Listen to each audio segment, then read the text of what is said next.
Good morning guys, Teacher A here and welcome to Gurong Pinoy sa Amerika. So for today, ang topic natin ay solving quadratic equations by using the quadratic formula. So ano ba yung quadratic formula? Paano ba natin masosolve or makukuha yung roots ng quadratic equation? So we have x equals negative b, positive negative, square root of b squared minus 4ac over 2a.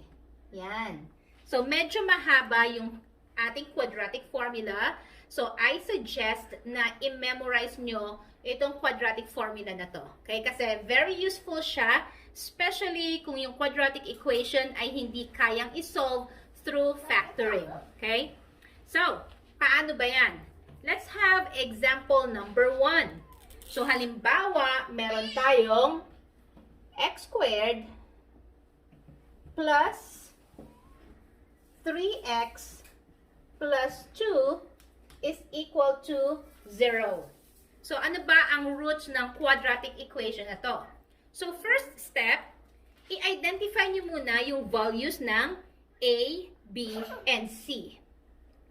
Since siya ay nasa standard form na, so madali nang i-identify kung ano ba ang values ng A, B, at C. So yung A, yun yung numerical coefficient ng x squared. Since wala tayong nakikita, that means ang number dyan ay 1. And then yung B, ito ang ating linear term, which means yung kasama ng x. So kasama ng x ay 3. Si C naman, ito ang ating constant term, which means wala siyang variable. So, ito yung positive 2. Yan.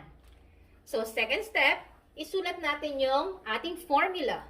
So, we have negative b, positive negative, square root of b squared minus 4ac over 2a. Yan.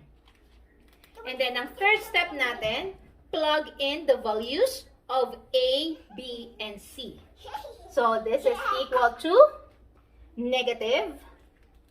Remember, itong negative sign na to, nandun na siya talaga sa formula. Kasama na talaga siya ng B. Okay? So, ang B natin is 3.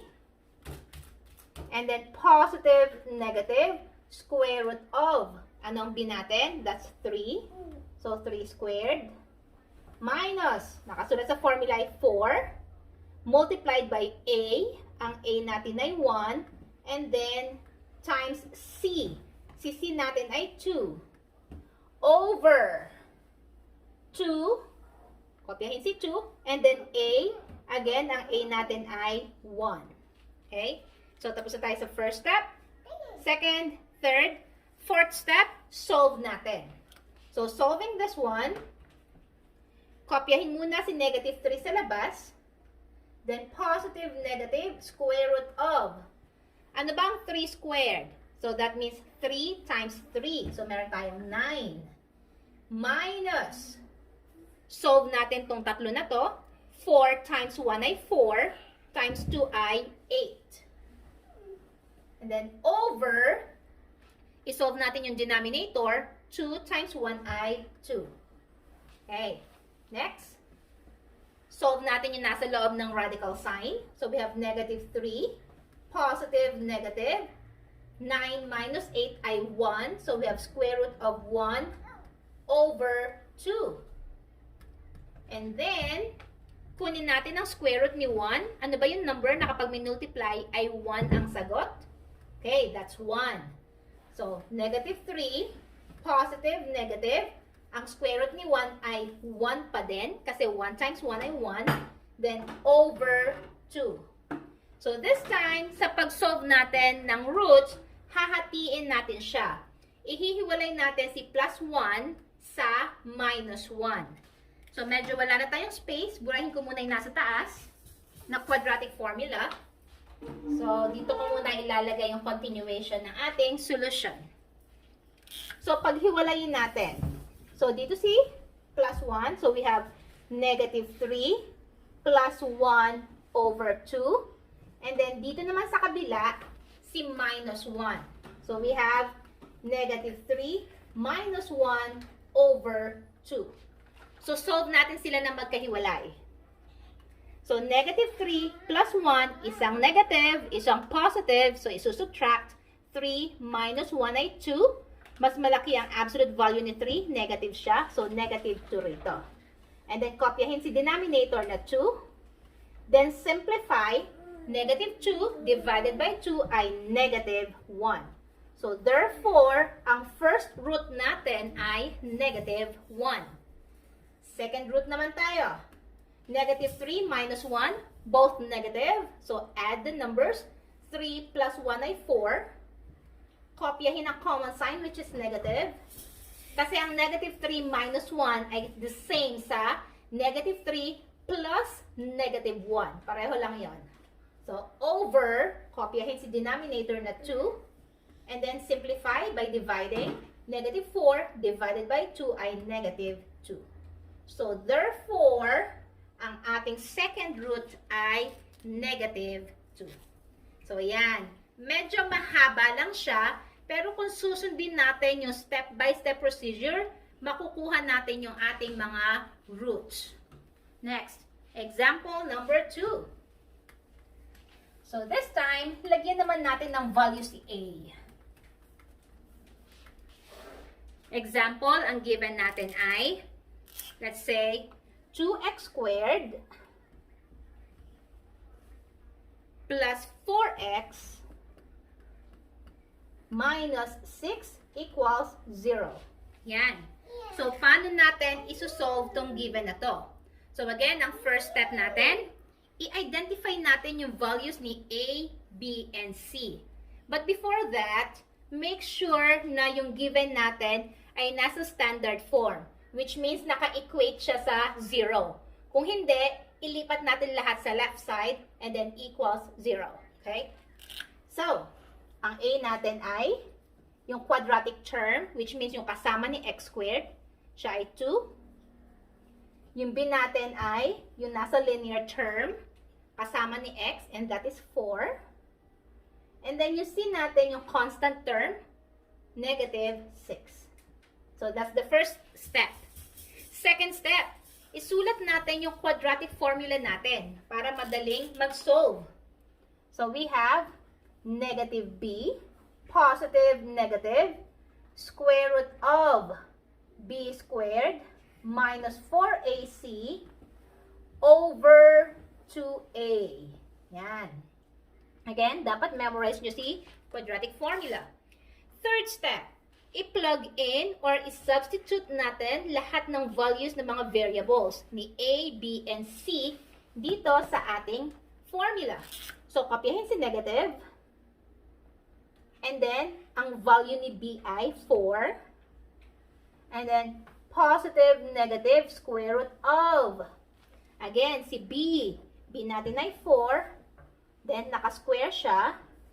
Minus 4. Remember, yung 4 kasama na siya sa formula. 4 times value ng a. Si a ay 2. Times c. Si c ay negative 6. All over 2 times a. Again, si a ay 2. Yan. So, sa part na to, wala nang letter, wala nang variable. So, pure numbers na siya. That means, ang second step, iso-solve na natin siya. So, solving, kopyahin muna natin si negative 4 habang sinosolve natin yung mga nasa loob. Plus, minus, square root of 4 squared. Ibig sabihin, 4 times 4 ay 16. And then, itong tatlo na to, negative 4 times 2 ay negative 8 times negative 6. So, negative 8 times negative 6 ay positive 48. Over 2 times 2 ay 4. Yan. So, again, solve uli natin yung nasa loob. So, we have here negative 4, positive negative 16 plus 48 ay 64 over Still, solve pa din. Kunin natin yung square root ng 64. Ibig sabihin, ano yung number na kapag minultiply sa sarili, 64 ang lalabas. So, kopyahin muna natin si negative 4. Positive, negative. Square root ni 64 ay 8. Using ko muna ang ating camera. There.